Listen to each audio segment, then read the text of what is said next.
Ironically, the desire to exalt women's role within the home did much to inspire the reinvigoration of the suffrage movement. Many of the era's experiments in public policy arose from the conviction that the state had an obligation to protect women and children. Female reformers helped to launch a mass movement for direct government action to improve the living standards of poor mothers and children. Laws providing for mothers' pensions, state aid to mothers of young children who lacked male support, spread rapidly after 1910. The pensions tended to be less than generous, and local eligibility requirements opened the door to unequal treatment. White widows benefited the most, single mothers were widely discriminated against, and black women were almost entirely excluded. Maternalist reforms, like mothers' pensions, rested on the assumption that the government should encourage women's capacity for bearing and raising children and enable them to be economically independent at the same time.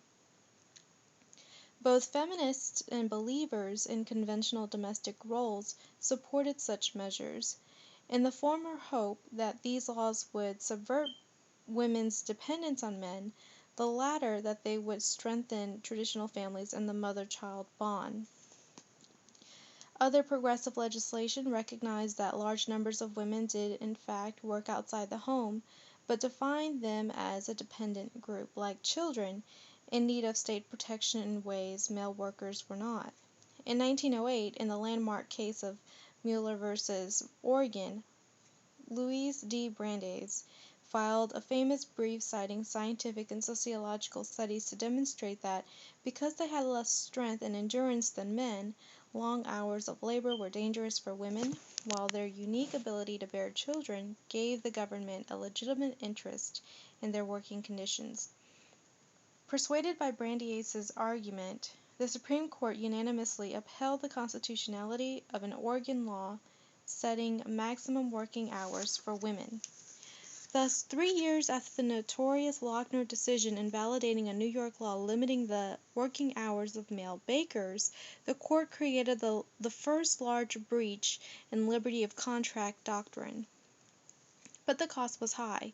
At the very time that women in unprecedented numbers were entering the labor market and earning college degrees, Brandeis's brief and the court's opinion solidified the view of women workers as weak, dependent, and incapable of enjoying the same economic rights as men. By 1917, 30 states had enacted laws limiting the hours of labor for female workers. Many women derived great benefit from these laws. Others saw them as an infringement on their freedom. While the maternalist agenda built gender inequality into the early foundations of the welfare state, the very use of government to regulate working conditions called into question basic assumptions concerning liberty of contract. Although not all reformers were willing to take the step, it was easy to extend the idea of protecting women and children to demand that government better the living and working conditions of men as well, by insuring them against the impact of unemployment, old age, ill health, and disability.